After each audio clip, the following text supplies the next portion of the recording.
Dans Genèse 15, nous trouvons la 5e apparition du Seigneur à Abraham.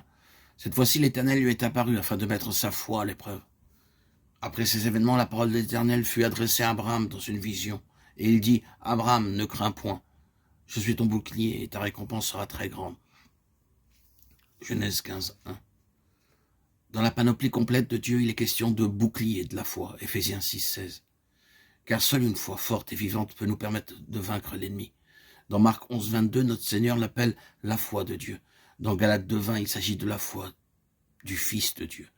Seule l'habitation de Dieu lui-même en nous confère une foi forte. Sans réelle foi active, nous n'aurons aucune récompense. Le Seigneur emploie les souffrances et les épreuves pour nous donner une telle foi.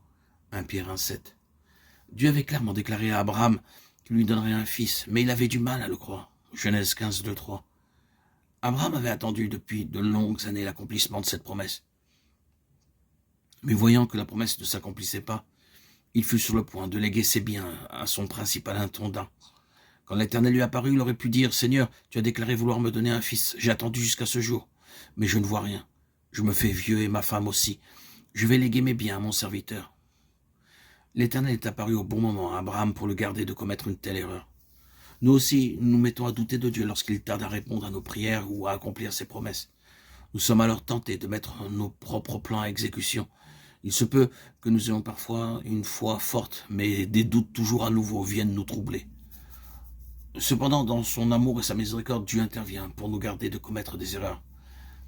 Et l'Éternel appela Abraham à l'extérieur et lui dit, « Abraham, ne regarde pas à toi-même, à ta femme, à tes limitations ou à celles de ta femme.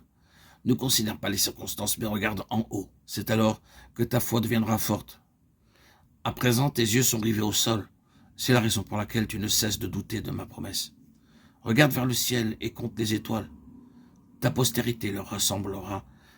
Jusqu'à présent, personne ne connaît le nombre d'étoiles. Elles sont innombrables. » Dieu savait bien qu'Abraham était incapable de compter les étoiles, mais il voulait fortifier sa foi. Et ce n'est qu'en regardant au Seigneur qu'il pouvait disposer d'une foi forte. Ses yeux devaient se détourner de lui-même pour avoir une telle foi. L'ennemi s'arrangera pour que nous regardions vers le bas, nos limitations, nos chutes, nos fautes. Que de fois, nous nous mettons à douter de Dieu, à dire « Dieu peut-il faire cela ?» Et nous dépendons alors de notre intelligence propre, de notre sagesse, de notre être dirigé vers le Seigneur, de nos connaissances ou des livres pour nos besoins.